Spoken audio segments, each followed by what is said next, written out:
Bapa dalam surga, kami berterima kasih Tuhan. Kalau kembali pada siang hari ini, Engkau panggil nama setiap kami untuk kami boleh bersekutu dengan Engkau. Kami tahu Tuhan bahwa hari-hari di sekeliling kami begitu membawa berita-berita yang akan menggoyahkan iman anak-anak-Mu. Tetapi hanya mereka yang berlindung di dalam nama Tuhan Yesus tetap memiliki kedamaian. Karena hanya satu nama yang mampu melindungi setiap umat-Mu di muka bumi adalah nama Tuhan Yesus. Terima kasih Bapa dalam surga. Mari Roh Kudus, urapi hamba-Mu dan urapi setiap jemaat dan pendengar yang setia. Apa yang hendak Engkau ajarkan kepada kami, supaya kami lebih mawas diri dan lebih mendekat. Hanya perlindungan-Mu yang membuat kami semua selamat. Terima kasih Tuhan Yesus, terima kasih Roh Kudus. Di dalam nama Tuhan Yesus, kami berdoa.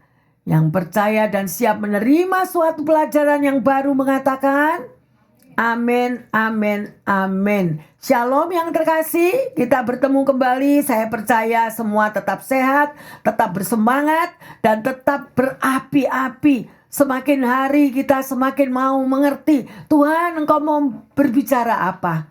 Ya, terlebih yang terkasih, ya, kita mau mempersiapkan hati kita di mana Tuhan Yesus yang sangat mengasihi saudara dan saya akan memasuki di dalam hari-hari di mana Dia dielu-elukan luar biasa di Yerusalem. Tetapi setelah itu yang terkasih, Yesus akan mengalami kembali penderitaan yang Dia harus pikul karena memikul umat-umat milik kesayangannya seluruh muka bumi. Ada amin yang terkasih? Mari kita akan belajar bersama-sama. Dan tema pada siang hari ini adalah mentaati kehendak Tuhan. Ayo kita koreksi masing-masing. Ada enggak yang dari kita semua ini yang sudah mentaati kehendak Tuhan atau belum? Ya, kita tahu bahwa itu adalah yang Tuhan kehendaki. Ya, mau taat kehendaknya. Karena apa sih mentaati itu? Kalau kita mentaati Tuhan itu untuk kebaikan kita sendiri. Amin. Ya, untuk kebaikan kita yang terkasih. Jangan lupakan hal itu ya. Sedemikian rupa oleh karena Tuhan Yesus sangat mengasihi pendengar, sangat mengasihi jemaat yang setia. Dia sudah berikan rambu-rambunya melalui firman yang diberikan. Mari kita akan baca bersama-sama di dalam Ulangan 10 ayat 12 dan 13. Maka sekarang, hai orang Israel, apakah yang dimintakan daripadamu oleh Tuhan Allahmu, selain dari takut akan Tuhan Allahmu, hidup menurut segala jalan yang ditunjukkannya, mengasihi Dia, beribadah kepada Tuhan Allahmu dengan segenap hatimu dan dengan segenap jiwamu, berpegang pada perintah dan ketetapan Tuhan yang kusampaikan kepadamu pada hari ini, supaya baik keadaanmu. Luar biasa ya yang terkasih, yang tertulis di mana di dalam Ulangan 10, 12 sampai 13 ini ya. Dan di sini menekankan bahwa tuntutan Tuhan bukanlah beban yang terkasih. Firman Tuhan itu bukanlah beban, tetapi justru untuk keselamatan bagi Anda dan saya. Ya, supaya kita hidup senantiasa diberkati oleh Tuhan. Ya, oleh karena itu diminta, ayo nak, turutilah jalan yang sudah kutunjukkan kepadamu. Ya, beribadah dengan segenap hati. Ya, bukan sekedar ritual, bukan beribadah hanya untuk ketemu teman-teman di gereja atau kita menghadapi sesuatu yang lebih menyukakan daging daripada bertemu dengan Tuhan Yesus. Ya, itu ayo kita koreksi diri kita. Kalau Anda yang sudah datang ke rumah Tuhan, apa yang engkau kejar terlebih dahulu? Engkau mau mendengar suaranya, engkau merindukan urapannya, ya, dan engkau mau mendengarkan berita apa ya Tuhan? Apa yang harus aku lakukan? Jadi membuat saudara dan saya semakin dekat kepada Tuhan ya, yang terkasih. Bukan untuk hanya pertemuan sosialita, Ya, hanya untuk bertemu dengan teman-teman. Kita boleh Tuhan mengadakan klub sosialita yang sedemikian rupa, tetapi Tuhannya, persekutuan dengan Tuhan kita abaikan. Ya, jangan ya yang terkasih. Ayo, kita membutuhkan Tuhan Yesus. Kita lebih serius sekarang. Lebih serius di dalam menghadapi zaman-zaman akhir seperti ini. Ada beberapa hal yang terkasih yang saudara dan saya harus tahu. Yang pertama adalah hidup takut akan Tuhan dan turutilah jalannya. Ya, seperti tadi yang tertulis di dalam ayat 12a dan 12b. Coba kita lihat lagi di sini. Ya, apa yang Tuhan mau? Ya, selain dari takut akan Tuhan Allahmu. Ya, takut akan Tuhan. Respect, menghargai, mengagungkan Dia, memuliakan Dia. Atau kita takut kalau kita ikut sahamnya anjlok. Kalau kita mengikuti ekonomi dunia, bagaimana ekonomi dunia yang terjadi inflasi, takut. Tetapi bukannya takut akan Tuhan. Ya, kalau Anda benar-benar sebagai anak Tuhan, Anda mengenal akan firman-Nya yang mengatakan, carilah dahulu kerajaan surga dengan segala kebenarannya, maka semuanya akan ditambahkan kepadamu, kepadaku. Lah, itu loh. Itu kuncinya. Ya. Termasuk masalah kesehatan, termasuk masalah ekonomi, termasuk masalah keluarga. Kuncinya satu, cari dahulu kerajaan Allah dengan segala kebenarannya. Ya, bukan cuma satu hal loh yang Dia tambahkan, segalanya Dia akan tambahkan. Ya, ayo jangan perang batin sendiri. Saya melihat banyak sekali anak-anak Tuhan, ya, yang mengaku percaya kepada Tuhan Yesus, tetapi hidupnya setiap hari dicekam oleh ketakutan. Takut gimana kalau dolar lagi lebih naik. Takut lagi sudah ada berita dolar bisa 20.000, bisa 25.000 lah. Setiap hari stres karena ketakutan. Tetapi kalau Anda mempercayakan hidupmu dan hidupku hanya di dalam Tuhan, menuruti jalannya, Anda tidak perlu takut. Kalau dikatakan burung-burung di udara aja Tuhan pelihara, masa Anda dan saya dibiarin? Ya, sedemikian rupa yang terkasih. Jadi yang pertama adalah hiduplah menurut jalan yang ditentukannya. Yang kedua, mengasihi dan beribadah dengan segenap hati. Ya, itu yang di sini kita bisa melihat ya. Bagaimana Anda beribadah dengan segenap hati. Jadi kalau Anda pergi ke rumah Tuhan, itu persiapkanlah dirimu, hatimu itu sepenuhnya hanya untuk Tuhan. Udah jangan mikir yang lain. Di dalam kitab Pengkhotbah juga dikatakan, jagalah langkah kakimu kalau kita mau pergi ke rumah Tuhan. Berarti menjaga langkah kaki ini menopang seluruh tubuh. Berarti jaga juga pikiranmu, jaga matamu, jaga telinga. Jangan dengar-dengar di gereja tuh malah gosip yang banyak. Jagalah perkataanmu. Tanpa kita sadari perkataan kita udah keluar hal-hal yang kurang baik. Ya, sedemikian rupa yang terkasih. Ya, beribadah dengan segenap hati. Ya, dan yang ketiga yang terkasih dikatakan melakukan perintah untuk kebaikan kita. Jadi kalau saudara dan saya itu melakukan perintahnya Tuhan yang tertulis di dalam firman Tuhan, bukan untuk Tuhan yang terkasih, tapi untuk kebaikan kita. Makanya dikasih tahu, nah jalanmu begini, jalanmu begitu. Ya, apa yang harus engkau lakukan di dalam menghadapi zaman akhir seperti ini. Ya, tadi kan sudah ada nubuatan seperti itu. Apa yang harus saudara dan saya lakukan? Berjaga-jagalah, berawas-awaslah. Jadilah seperti 5 gadis yang bijaksana. Jangan sampai lengah. Ada amin yang terkasih? Ya, yang keempat, perbarui hatimu setiap hari. Jadi jaga hati. Di dalam firman Tuhan juga dikatakan, jagalah hatimu dengan segala kewaspadaan. Mengapa hati kita mesti dijaga? Supaya kita itu tahu. Dari hati itu nanti akan keluar semuanya.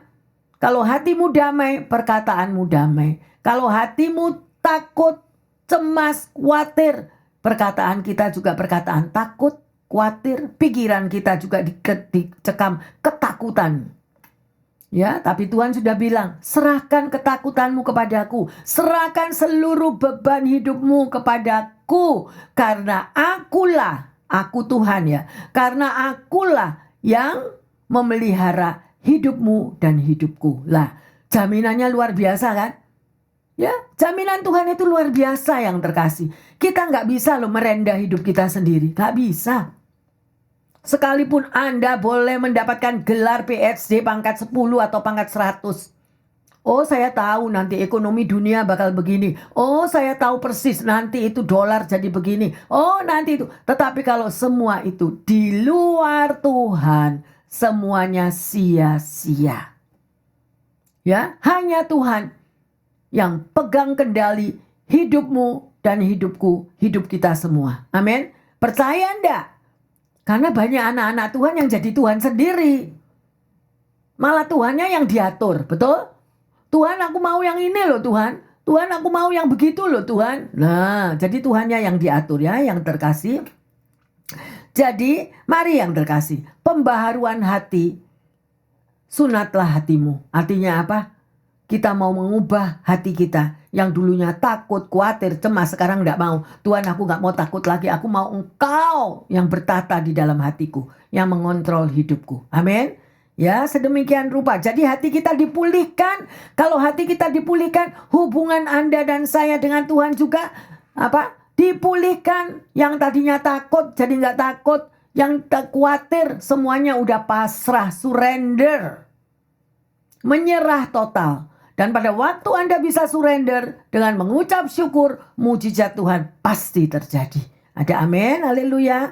Ya, mari, apa sih arti kalau dikatakan tadi, hiduplah takut akan Tuhan yang terkasih? Yang pertama, yaitu milikilah rasa hormat kepada Tuhan. Ya, dan engkau kagum akan karya kasih-Nya. Saya percaya kok, setiap anak Tuhan pasti punya pengalaman pribadi dengan Tuhan.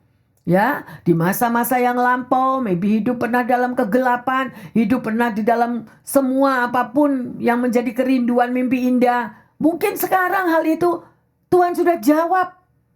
Langkah demi langkah dalam hidupmu. Iya ya, aku gak sangka hidupku Tuhan ubahkan. Aku gak pernah mikir bahwa aku bisa mendapatkan mimpi indahku. Nah, semuanya itu ada dalam tangan Tuhan, tergantung hubungan pribadi kita dengan Tuhan. Ada amin yang terkasih? Yang kedua, saudara dan saya mampu mengakui siapa Tuhan itu sebenarnya. Ya, mengakui bahwa kedaulatan Tuhan itu terjadi dalam hidup Anda dan saya.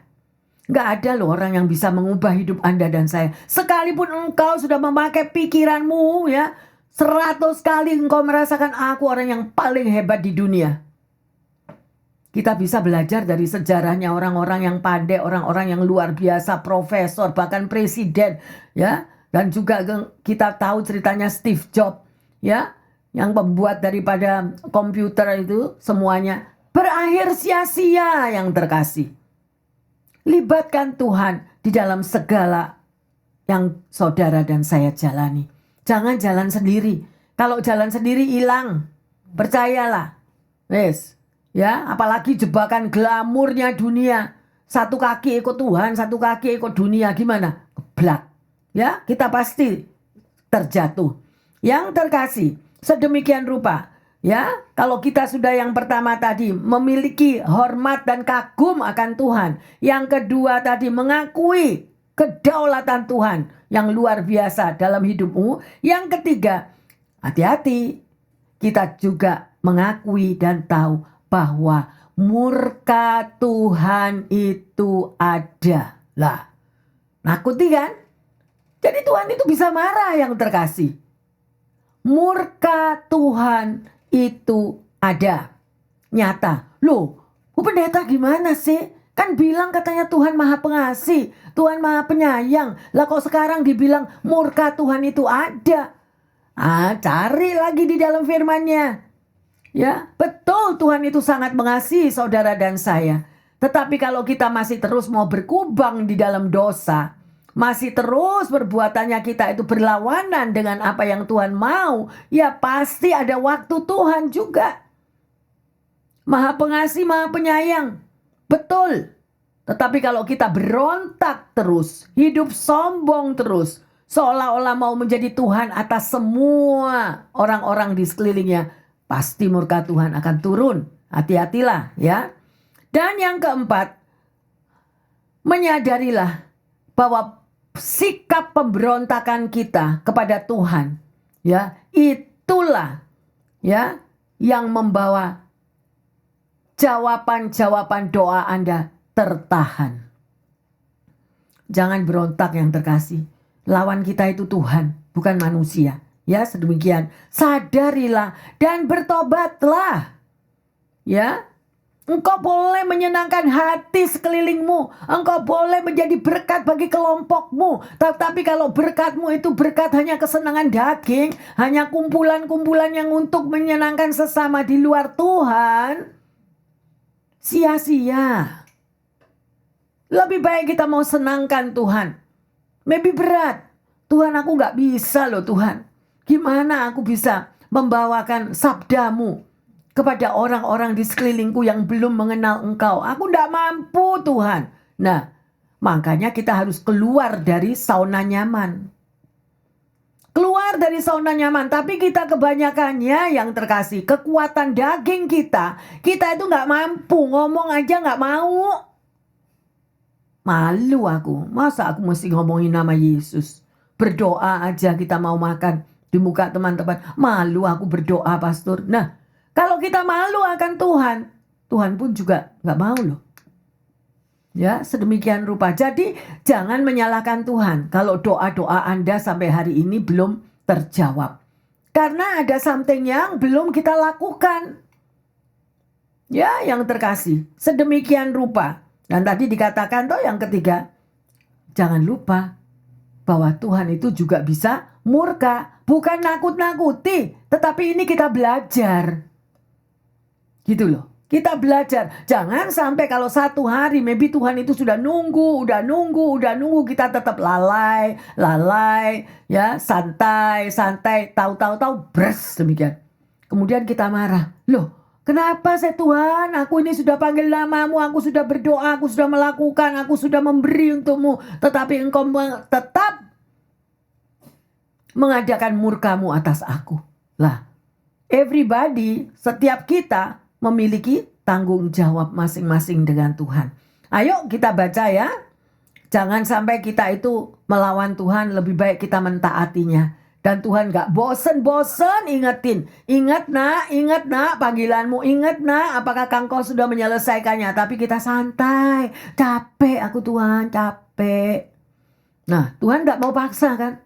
Ya, ayo Ibrani 12, 28 sampai 29. Jadi, karena kita menerima kerajaan yang tidak tergoncangkan, marilah kita mengucap syukur dan beribadah kepada Allah menurut cara yang berkenan kepadanya, dengan hormat dan takut. Sebab Allah kita adalah api yang menghanguskan. Lah, udah jelas ini loh, ini bukan tulisan manusia yang terkasih. Ya, sedemikian rupa. Kalau Anda dan saya ini sudah menerima kerajaan yang tidak tergoncangkan, lah kok kita ini main-main pergi yang keluar daripada jalurnya Tuhan sehingga digonjang-ganjingkan oleh situasi dunia. Lah itu kan pilihan kita sendiri yang terkasih. Amin. Ya. Jadi apa yang Tuhan perintahkan di dalam hidupmu, di dalam hidupku, itu pasti ada sesuatu di balik itu semua. Kita maybe tidak ngerti, tetapi itu pasti akan terjadi. Ya, oleh karena itu jangan main-main dengan apa yang dikatakan oleh firman-Nya. Ya, terserah kita mau taat atau enggak taat, terserah kita sendiri. Di dalam Lukas 12 ayat 4 dan 5 juga dikatakan ya, bahwa jangan takut kamu terhadap orang-orang yang bisa membunuh tubuhmu sedemikian rupa. Tetapi takutlah akan Tuhan yang senantiasa dia memiliki kuasa untuk melemparkan umatnya ini ke dalam neraka. Gitu loh. Ya, itu di dalam Lukas 12, 4 dan 5, ntar baca sendiri di rumah. Ya, jangan takut sama orang-orang yang dapat membunuh tubuh kita. tapi takutlah akan Tuhan. Ya, sedemikian rupa yang terkasih. Keputusan dan pilihan ada di dalam tangan saudara dan saya. Ya, ayo kita lihat di dalam 2 Korintus 5, 10 dan 11. Sebab kita semua harus menghadap takhta pengadilan Kristus, supaya setiap orang memperoleh apa yang patut diterimanya, sesuai dengan yang dilakukannya dalam hidupnya ini, baik ataupun jahat. Kami tahu apa arti takut akan Tuhan, karena itu kami berusaha meyakinkan orang.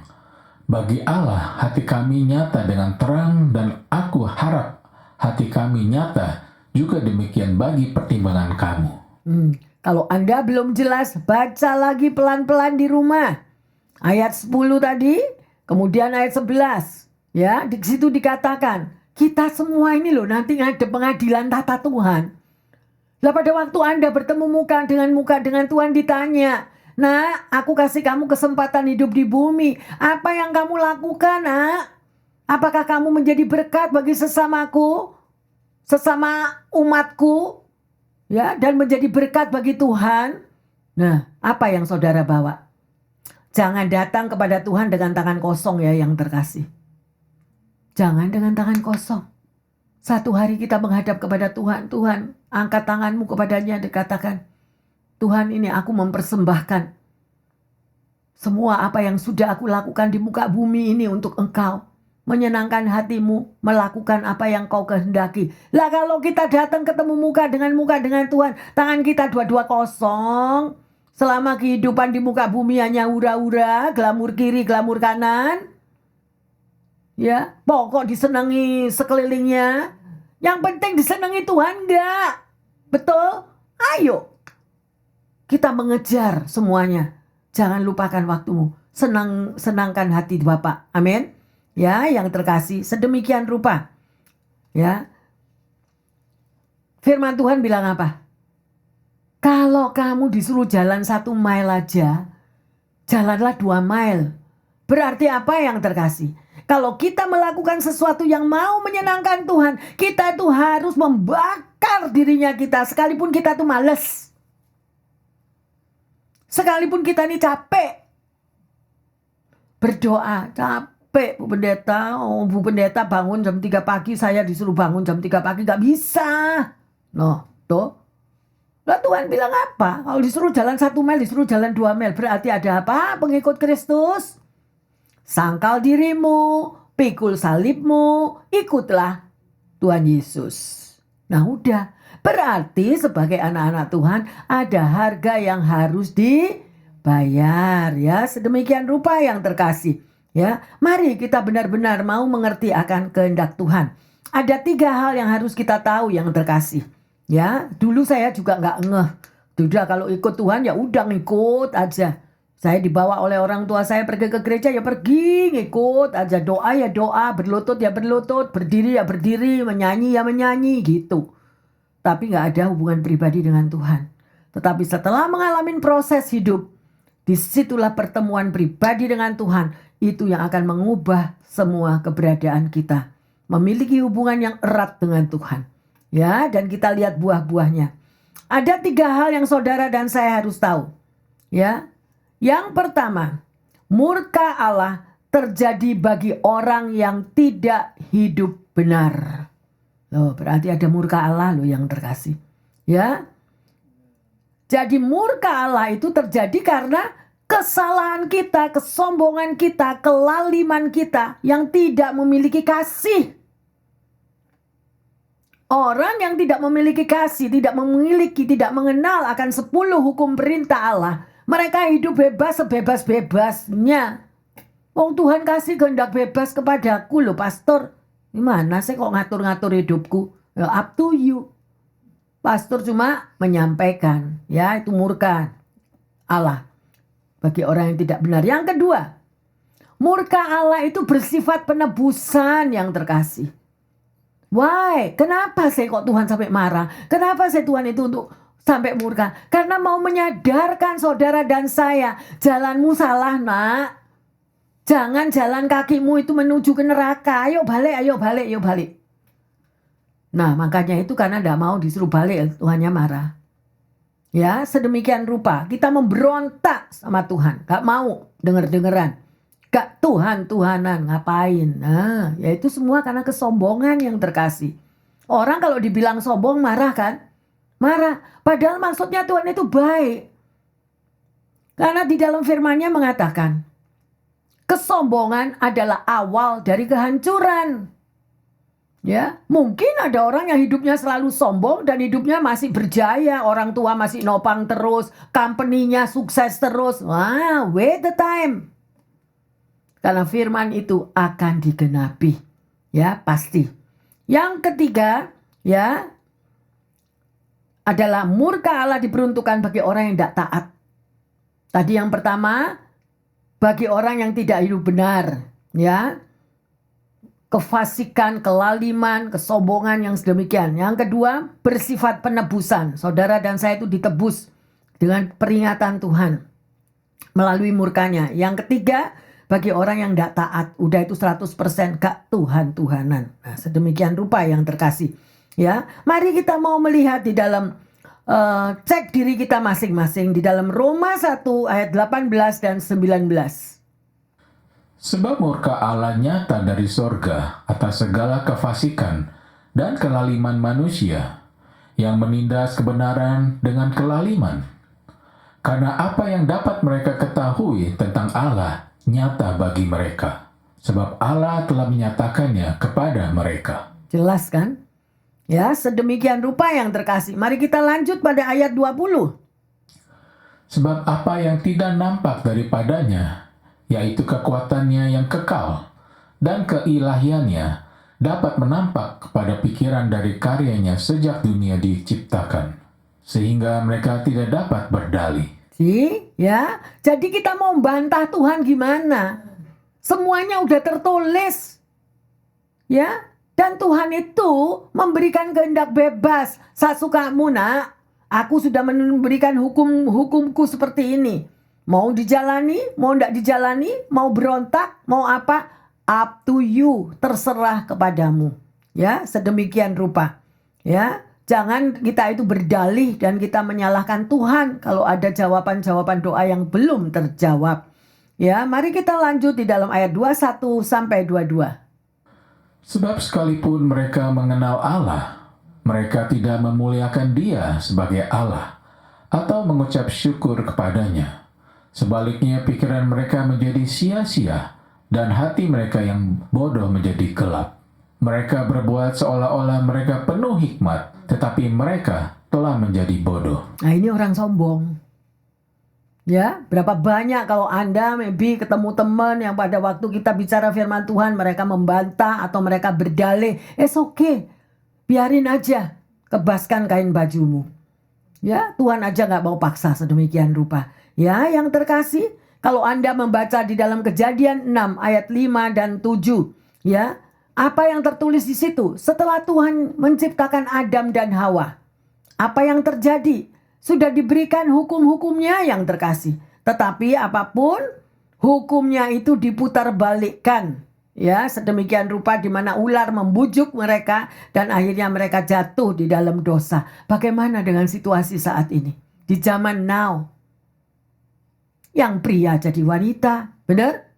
Yang wanita jadi pria. Terjadi pernikahan pria sama pria, wanita sama wanita. Lah itu loh. Ini hukum diputar balikkan. Untuk apa? Daging. Bikin pikiran sendiri. Bikin hukum sendiri. Nah, sedemikian rupa. Makanya itu ya jangan kaget kalau sampai ada murka Tuhan turun. Ya, sedemikian rupa yang terkasih. Ya. Di dalam Kejadian 6 ayat 12 sampai 13, kalau minggu yang lalu kita sudah membaca tentang menyebut cerita tentang Nuh. Nah, semua tahu kan cerita Nuh? Ada pintu bahtera yang lagi terbuka, di mana saudara dan saya cepat-cepat masuk di dalam pintu bahtera keselamatan, atau saudara tetap mau di luar pintu bahtera keselamatan tersebut. Itu juga kehendak bebas yang Tuhan berikan yang terkasih. Ya, sedemikian rupa di dalam Amsal 1 ayat 7 juga dikatakan ya, bahwa murka Tuhan itu adalah sebuah reaksi yang terkasih. Ya, yang adil terhadap kejahatan. Ada seorang bernama John Stott berkata, murka Tuhan adalah sebuah reaksi, ya ini dia yang bicara, reaksi yang adil terhadap kejahatan, dan Tuhan tidak akan mengampuni orang tersebut kecuali orang itu berbalik dan bertobat. Nah, semua tergantung Anda dan saya. Firman-Nya udah dibagikan, ya. Kalau balik lagi ke cerita Nuh di dalam Kejadian 7 ayat 1, berapa orang yang masuk di dalam bahtera? Cuma 8 orang loh. Ya, cuma 8 orang, 3 anaknya bersama pasangannya dan Nuh bersama istrinya sedemikian rupa. Ya, jadi seluruh dunia itu sampai sedemikian waktu itu hancur semuanya. Hanya 8 orang yang selamat. Lah nanti ini gimana?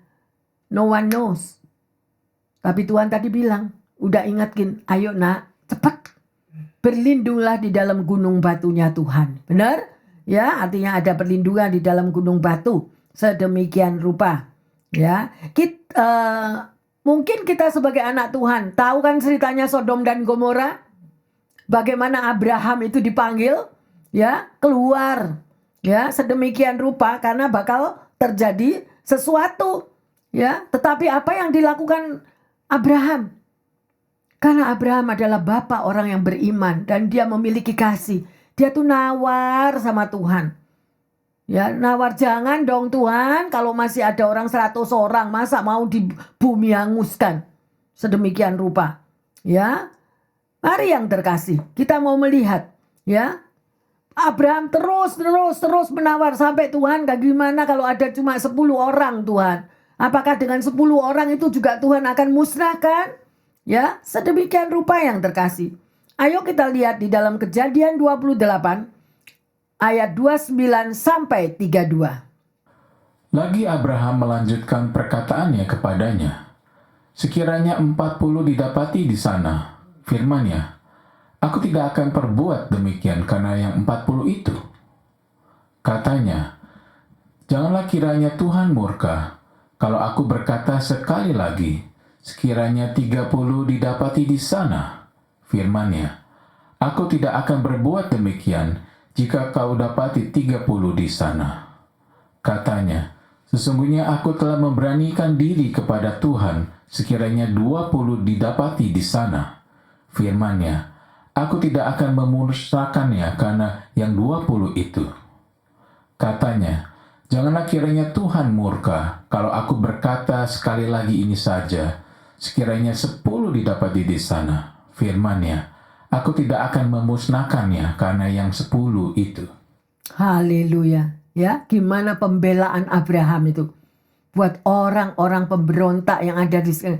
Bayangin orang segitu banyaknya ditawar sama Tuhan. Tuhan, kalau ada 20 gimana Tuhan? Jangan ya Tuhan ya, kalau bisa jangan dihabiskan, jangan dimusnahkan. Nawar lagi masih 10 lah Tuhan, 10, karena Abraham itu tahu hatinya bagaimana orang-orang di sekelilingnya adalah orang-orang pemberontak.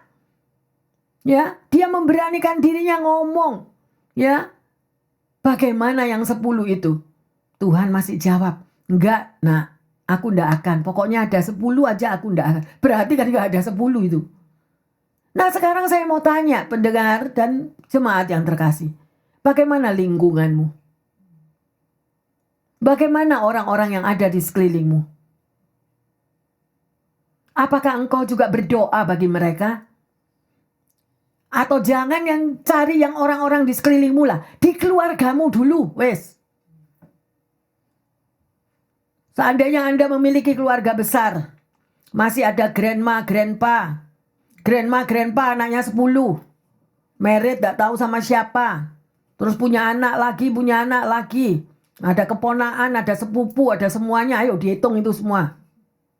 Maybe mereka sudah kenal Tuhan. Atau mereka belum kenal Tuhan. Kalau hatimu dan hatiku, engkau memiliki kasih untuk menyelamatkan keluargamu, engkau akan berjuang untuk menyelamatkan mereka masuk di dalam pintu yang sempit itu. Karena anugerah keselamatan itu masih ada dan masih terbuka saat ini. Lah jangan kipas-kipas yang terkasih. I don't care. Yang penting aku selamat. Aku. No, itu adalah tanggung jawabmu dan tanggung jawabku. Makanya Tuhan bilang, amanat agung, jadikanlah semua bangsa muridku, termasuk keluargamu. Malah keluarga sama keluarga nggak ngomongan kok. Itu bertanggung jawab loh sama Tuhan. Saudara dan saudara nggak ngomong kok. Sakit hati, kecewa. Ayo yang terkasih, bukan zamannya lagi kita menang-menangan hidup ini. Nyadarilah. Ya, berani ndak seperti Abraham membawa doa kepada Tuhan. Mari kita lanjut. Ya, di dalam Kejadian 19 ayat 15 dan 16. Ketika fajar telah menyingsing, kedua malaikat itu mendesak Lot supaya bersegera, katanya, "Bangunlah, bawalah istrimu dan kedua anakmu yang ada di situ, supaya engkau jangan mati lenyap karena kedurjaan kota ini." Ketika ia berlambat-lambat, maka tangan istri dan tangan kedua anaknya dipegang oleh kedua orang itu, sebab Tuhan hendak mengasihani dia. Lalu kedua orang itu menuntunnya keluar kota dan melepaskannya di sana. Yang terkasih, saya mau kembali kepada Kejadian 19. Di situ dikatakan ya, bahwa Sodom dan Gomora itu dimusnahkan akhirnya. Karena 10 orang aja gak ada. Jadi akhirnya Tuhan mengambil tindakan, semuanya itu dimusnahkan. Tetapi Lot diselamatkan. Mengapa Abraham nawar terus? Karena dia juga ingat ponaannya ini loh. Ya, ponaannya si Lot ini juga supaya selamat. Ya. Lah ini Abraham sama ponaannya. Lah bagaimana engkau dengan saudaramu? Kalau engkau masih memiliki saudara yang belum mengenal Tuhan, apakah engkau tega? Nah itu dosanya dia itu nanti ya, dosanya yang tidak selamat itu kena ke kita loh. Benar loh. Kamu bisa berdoa buat orang lain, kamu bisa mengasihi orang lain, kamu bisa berkorban untuk orang lain, tetapi engkau tidak mau berkorban untuk darah dagingmu sendiri. Nah ini akan terjadi. Karena setiap kita harus mempertanggungjawabkan apa yang harus kita mentaati firman Tuhan. Ya. Engkau boleh diberkati, engkau menjadi presiden, direktur, atau engkau menjadi orang nomor 1 di muka bumi. Tetapi kalau engkau membiarkan semua ada orang-orang di tengah keluargamu yang belum selamat. Ini big question loh. Apakah saudara juga selamat?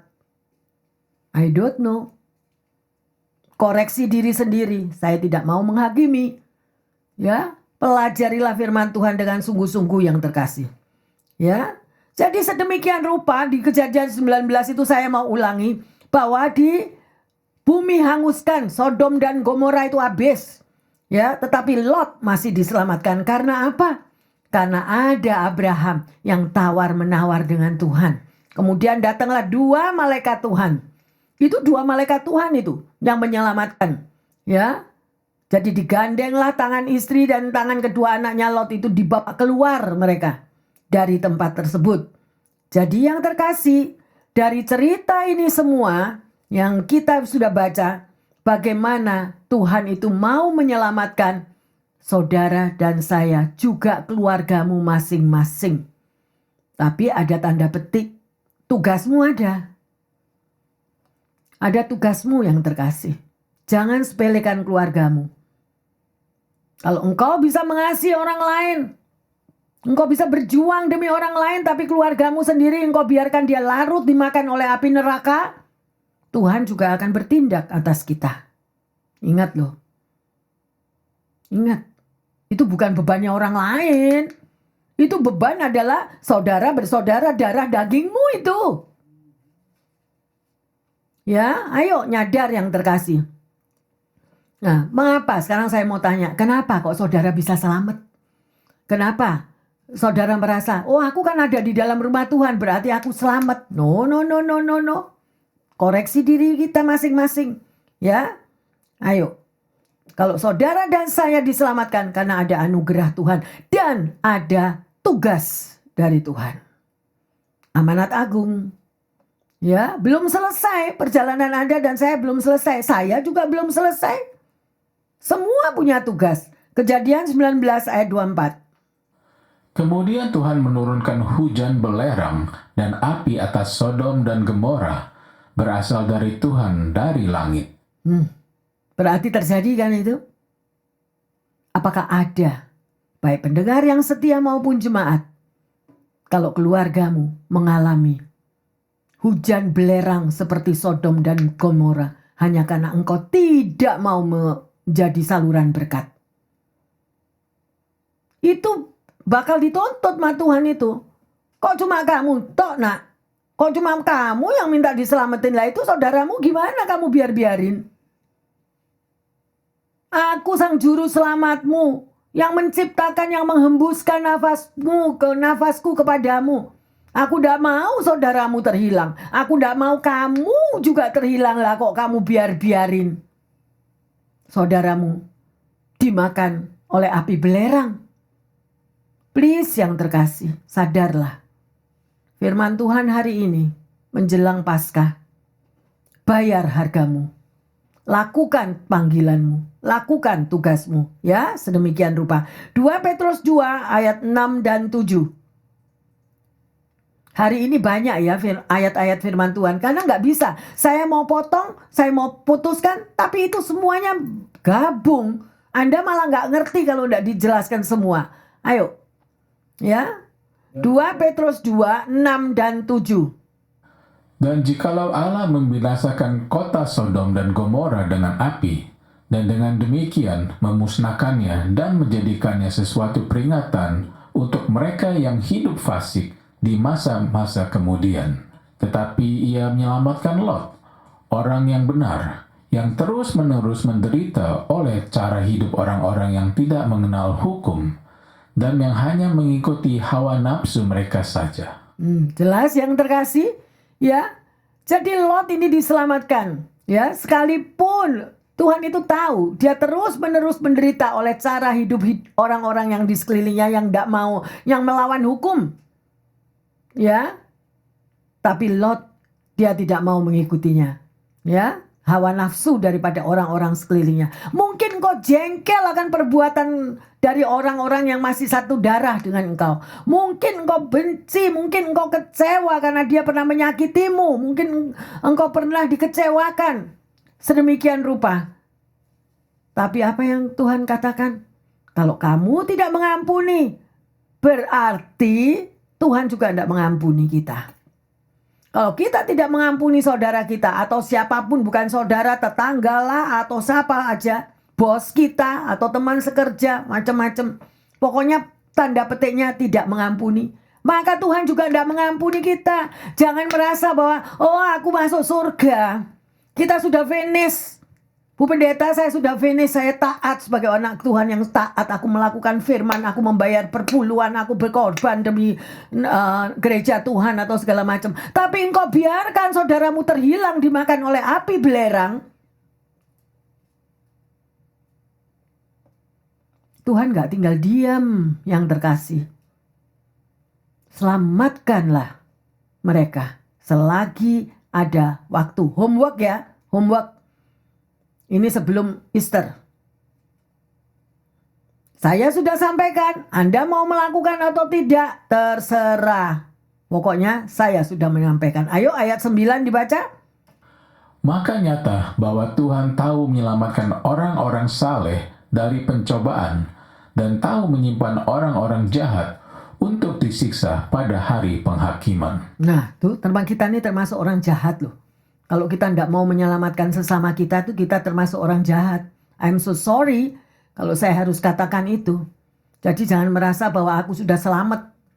Aku sudah berkorban, aku sudah melakukan segala-galanya buat rumah Tuhan. Atau diriku sendiri buat Tuhan. No, masih ada ekor yang belum dibayar. Masih belum ada ekor yang belum diselamatin. Kita diemin aja. Selama ini kita cuma puas kipas-kipas. Pokoknya aku hidup benar. Tidak menoleh ke kiri ke kanan kan pastor bilang. Di dalam kitab Joshua 1. Jangan menoleh ke kiri dan ke kanan supaya perjalananmu selamat lah. Iya. Tapi hari ini kita mau belajar apa yang Abraham lakukan. Dia sampai menawar kepada Tuhan karena dia tahu ada Lot masih di situ. Ya, semoga kita nyadar semuanya itu. Mari yang terkasih, ya, murka Tuhan adalah sebuah peringatan. Bertobatlah dengan serius. Mari kita baca Matius 3 ayat yang ke-7. Tetapi waktu ia melihat banyak orang Farisi dan orang Saduki datang untuk dibaptis, berkatalah ia kepada mereka, "Hai kamu keturunan ular beludak, siapakah yang mengatakan kepada kamu bahwa kamu dapat melarikan diri dari murka yang akan datang?" Bukan Bu Pendeta ya yang ngomong. Nih loh. Koreksi diri. Koreksi di tengah keluargamu. Yang di dalam keluarga semuanya baik-baik, semua rukun-rukun, semuanya is okay. Mungkin engkau punya tetangga, mulai keluar lagi. Engkau bisa menyelamatkan baby, engkau bekerja di sebuah company yang besar. Dan engkau sebagai bos di situ. 500 orang ada menjadi bawahanmu. Engkau bisa membawakan firman Tuhan untuk membimbing 500 orang itu tadi. Tetapi engkau mempunyai keluargamu sendiri satu. Domba yang belum terselamatkan. Engkau biarkan semua usahamu zero. Engkau mau marah sama pastor, up to you.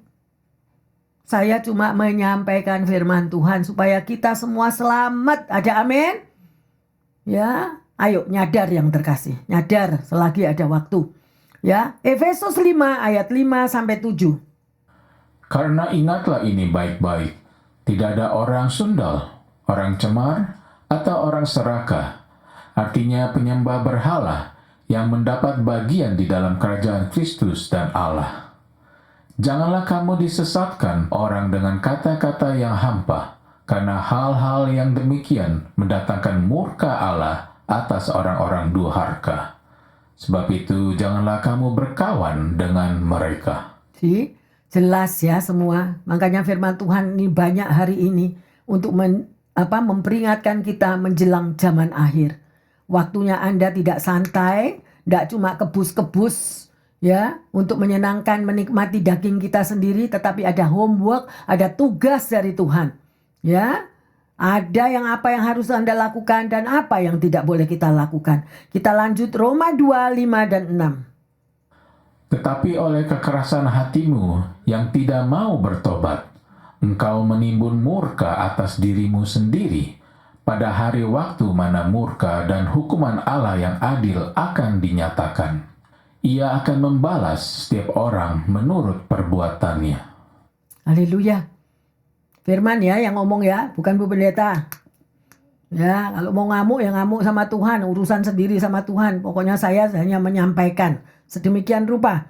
Ya, banyak orang yang menjadi anak Tuhan sudah puluhan tahun yang terkasih. Udah puluhan tahun. Aktif di gereja 7 kali seminggu. Tahu firman Tuhan, tetapi tidak pernah melakukannya. Sama aja bohong. Ya. Yang dicari itu adalah pelaku firman. Engkau tahu, engkau menjadi pendengar. Bagus baca firman.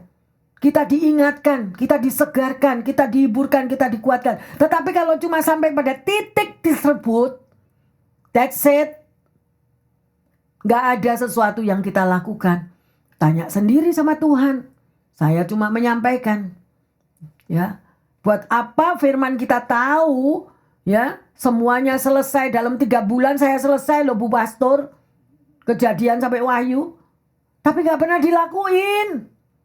Sama tetangga kiri musuhan. Sama tetangga kanan rebut. Sama tetangga depan gak ngomong. Sama tetangga belakang lempar-lemparan batu. Lapa. Itu kekristenan gimana? Bertobat. Sebelum tangan Tuhan turun. Amin. Ya, mari yang terkasih. Firman Tuhan itu luar biasa loh. Kita ini diberkati, diingetin, digendong, disayang sama Tuhan. Lah kok enggak mau jadi pelaku firman itu bingung ya. Wahyu 6 ayat 16 dan 17. Dan mereka berkata kepada gunung-gunung dan kepada batu-batu karang itu, runtuhkanlah menimpa kami dan sembunyikanlah kami terhadap Dia yang duduk di atas tahta dan terhadap murka anak domba itu. Sebab sudah tiba hari besar murka mereka akan siapakah yang dapat bertahan. Ji, rekam dalam hatimu yang terkasih. Ini aja kita dengar perang ada di mana-mana. Ya, sedemikian rupa. Bukan gosip loh itu. Kalau perang benar perang terjadi itu bukan gosip, bukan hoax. Benar-benar itu. Ya. Lagi mana ini? Kalau something yang lebih besar lagi terjadi dengan keadaan kita di sini. Siapa yang dapat bertahan? Siapa yang dapat melindungi Anda dan saya? Sedang pada waktu hari itu terjadi, engkau masih kipas-kipas belum menyelesaikan tugasmu. Puluhan tahun Tuhan sudah tunggu panggilanmu. Pada waktu kita dibaptis, kita sudah tahu isi 10 perintah Allah. Kasihilah Allah Tuhanmu dengan segenap hatimu. Dan juga kasihilah sesamamu manusia termasuk saudaramu. Lah, dah lo ya. Saya nggak mau ingatin lagi kalau Tuhan nggak suruh, saya nggak mau ingetin. Nggak mau ikut campur, Bu Pendeta kepo. Ya, saya nggak mau. Udah, hari ini udah dikasih tahu. Amin. Ya, mari yang terkasih. Jangan sampai murka Allah terjadi dalam hidup kita sedemikian rupa. Ya, mari kita menuruti perintah Tuhan. Saudara dan saya juga tahu di dalam Matius 7, 21 sampai 23. Ya, ada orang yang berbicara kepada Tuhan. Loh, aku ini sudah panggil namamu. Aku ini selalu berdoa kepadamu. Yesus, Yesus. Apa jawab Yesus? Enyahlah engkau daripadaku, karena aku gak kenal kamu. Why sampai Yesus berkata demikian, pendengar yang setia? Karena kita tidak melakukan apa yang dikatakan oleh firman-Nya. Ya, yang terkasih. Ya. Kalau Anda membaca juga di Lukas 16 ayat 24. Ya. Bagaimana itu seseorang ya yang dia berseru minta kepada Bapak Abraham. Ya. Bapak Abraham, tolong suruh itu supaya dia mencelupkan jarinya. Aku udah gak tahan ini. Suruhlah Lazarus mencelupkan jarinya ke dalam air dan menyejukkan lidahku, sebab aku sangat kesakitan di dalam nyala api ini. Nanti Anda lihat sendiri ya, baca sendiri di rumah. Ya, di dalam Lukas 16 ayat 24. Ya, ada tulisan di situ juga I'm in agony. Apa itu artinya? Artinya sedang menderita siksaan. Pertanyaannya, apakah saudara dan saya dipanggil pulang itu nanti kita ini safe? Yakin 100% safe? Oh, kan sudah dibilang Bu Pendeta kalau sudah dibaptis kan pasti safe. Memang baptisan itu akan menyelamatkanmu. Baptisan akan menyelamatkan kita kalau kita melakukan akan firman-Nya. Lah kalau kita sudah dibaptis tapi firman Tuhan dibantah terus, firman Tuhan dibuat sesuatu kita tidak melakukannya, yang ada cuma pemberontakan, kemarahan, sakit hati, kekecewaan, pahit hati. Lah terus kemana? Koreksi diri sendiri ya. Haleluya. Ya, mari yang terkasih, kita lanjut di dalam Roma 2 ayat 4. Maukah engkau menganggap sepi kekayaan kemurahannya, kesabarannya, dan kelapangan hatinya? Tidakkah engkau tahu bahwa maksud kemurahan Allah ialah menuntut engkau kepada pertobatan? Nah, ini kuncinya yang terkasih. Ini kuncinya.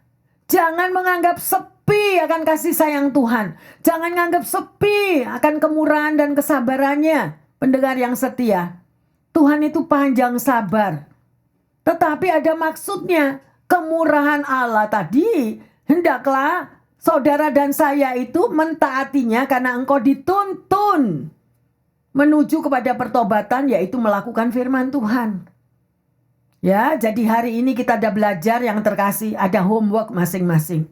Kalau selama ini engkau kelihatan successful di kantormu, engkau successful di companymu yang punya 5.000 anak buah, tapi orang tuamu engkau lemparkan, keluargamu, sanak saudaramu tidak engkau urus sedemikian rupa yang mereka berjalan di dalam kegelapan, apa Tuhan berkenan? No. Karena apa? Karena Tuhan Yesus sendiri satu domba jatuh di dalam jurang. Loh, Yang 99 ditinggal kok. Benar? 99 ditinggal untuk masuk dalam satu jurang. Kamu jangan bilang, atau jemaat yang terkasih atau pendengar jangan bilang, tapi yang satu jurang itu bukan saya kok, Bu Pendeta. Itu kan saudara saya yang masuk jurang sendiri, bukan saya. No, engkau punya tugas. Kalau Yesus mau berkorban untuk masuk mengambil satu domba yang jatuh dalam jurang, engkau cuma dikasih satu aja untuk ngampuni. Tidak mau, Bu Pendeta, dia sombong. Dia sudah menyakiti aku, dia sudah ngabisin duitku, dia sudah mempermalukan aku.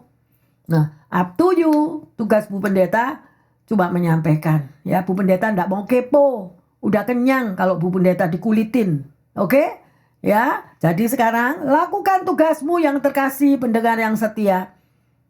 Mendekati zaman akhir, bereskan hidupku bersama Tuhan.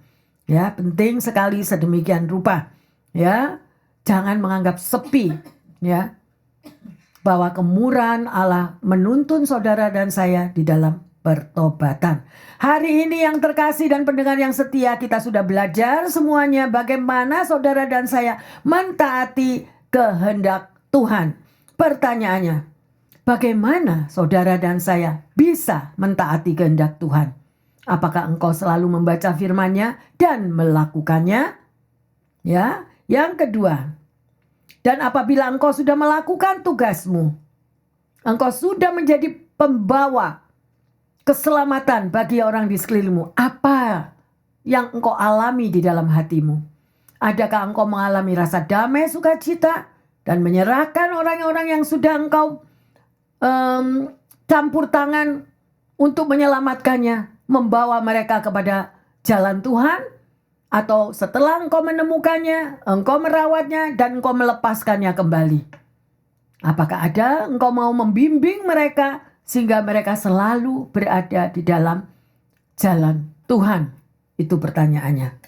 Ya, dan sebagai ayat emas, mari kita baca 2 Timotius 4 ayat 1 dan 2. Di hadap Allah dan Kristus Yesus yang akan menghakimi orang yang hidup dan yang mati, aku berpesan dengan sungguh-sungguh kepadamu dengan pernyataannya dan demi kerajaannya. Beritakanlah firman, siap sedia baik atau tidak baik waktunya. Nyatakanlah apa yang salah, tegurlah dan nasihatilah dengan segala kesabaran dan pengajaran. Ayo yang terkasih, ya kita baca ini adalah suatu perintah daripada Tuhan. Ayat yang pertama coba kita lihat lagi. Di hadapan Allah dan Kristus Yesus. Yang apa? Yang akan menghakimi saudara dan saya. Ya, kita akan dihakimi nanti yang terkasih. Dan ini pada pesanku sungguh-sungguh. Ya. Ya, ayat yang kedua. Beritakanlah firman.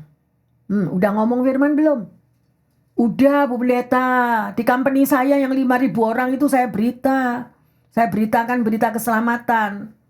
Apakah di keluargamu kau juga menyampaikan? No. Karena saya akan dimusuhi terus sama dia. Nah itu tak up to you ya. Saya tidak ikut-ikut. Siap sedialah baik atau tidak baik waktunya. Nah berarti apa? Spontan. Berapa banyak anak Tuhan yang lelet capek aku, Bu Pendeta. Aku kan bukan pendeta. Itu kan tugasnya Bu Pendeta. Aku kan bukan gembala. Aku kan bukan pastor. Nah, kita semua ini dipanggil untuk menyelamatkan domba-domba yang terhilang. Ya, nyatakanlah. Jadi kita boleh menegur dengan kasih, tapi negornya, ya, nyatakan apa yang salah, tegurlah dengan kasih, nasihatilah dengan apa dengan segala kesabaran dan pengajaran. Jadi kita menyampaikan berita keselamatan itu dengan sabar. Jangan orangnya dimaki-maki. Kamu nurut gak sama firman Tuhan? Kalau kamu gak mau nurut, dikaploki sini aku kaploki. Ya, gak ada orang yang mau. Jadi anak Tuhan gak ada orang yang mau. Malah kita jadi batu sandungan. Yang terkasih pendengar yang setia, jangan menjadi batu sandungan bagi sesamamu. Kalau engkau mau menyelamatkan sesamamu, ayo. Taruh kasih di dalam perkataanmu dan di dalam perbuatanmu. Haleluya. Hari ini kita sudah belajar bersama-sama dan saya menghimbau semuanya akan mampu melakukan di dalam zaman akhir ini untuk mentaati kehendak Tuhan. Mari kita satu dalam doa. Bapa dalam surga, terima kasih untuk firman yang sudah Engkau berikan Tuhan. Memang tidak mudah Tuhan untuk mengikis daripada kedagingan kami. Tetapi kami mau Tuhan mentaati apa yang menjadi kehendak-Mu ya Tuhan. Mampukan pendengar yang setia. Mampukan jemaat-Mu dengan tugas yang tidak mudah ini ya Tuhan. Kalau kami sendiri mau menginginkan, merindukan agar kami diampuni dan diselamatkan. Demikian juga Tuhan. Beri kekuatan ekstra untuk pendengar yang setia dan jemaat. Mampu mengampuni keluarganya, mengampuni saudara-saudaranya, mengampuni orang-orang di sekelilingnya, dan menyelamatkan mereka melalui firman-Mu. Terima kasih Bapa dalam surga, biarlah kami mampu menyangkal diri untuk mentaati akan kehendak Tuhan, bukan untuk kenikmatan daging kami sendiri. Dan hamba berdoa secara khusus bagi mereka yang membutuhkan kesehatan, yang membutuhkan finansial, dan yang membutuhkan hubungan sosial kembali dipulihkan. Engkau tahu jeritan setiap anak-anak-Mu Tuhan. Baik mereka yang ada di hospital, baik mereka yang ada di rumah, baik ada di dalam keberadaan Tuhan. Tidak memiliki atau tidak memiliki pekerjaan, keuangan apapun, sehingga untuk hidup mereka mengalami kesusahan. Tuhan, Engkau adalah jawaban doa bagi setiap umat-Mu. Terima kasih Bapak, beri mereka iman yang teguh, beri mereka hati yang mau mengucap syukur di dalam apa yang dialaminya. Karena di dalam pengucapan syukur itulah Tuhan, mujizat-mujizat akan Kau nyatakan. Terima kasih Tuhan. Hamba berdoa secara khusus bagi keluarga-keluarga yang mengalami kekurangan kasih di tengah mereka, karena sakit hati, karena kecewa, karena marah, karena benci, sehingga tidak mau berbicara satu dengan yang lain. Bapa, lumuri hatinya dengan kasih Bapa. Lumuri Tuhan. Bukan dengan asumsi pikiran sendiri, tetapi bersama dengan Tuhan. Mampu melakukan apa yang menjadi panggilannya. Dan jawaban atau reaksi dari pihak yang lain, Tuhan juga yang akan menyelesaikannya. Terima kasih Tuhan Yesus untuk firman yang sudah ditaburkan pada siang hari ini. Biarlah kami mau menyiapkan hati kami, melakukan untuk mentaati kehendak-Mu, dan sesuatu yang baru terjadi di dalam kehidupan umat-Mu. Terima kasih Bapa dalam surga, di dalam nama Tuhan Yesus. Hamba berdoa dan mengucap syukur. Haleluya. Amin, amin, amin. Para pendengar yang setia dan jemaat yang dikasihi Tuhan Yesus, marilah menjelang hari-hari akhir, kita mau mengoreksi diri kita masing-masing.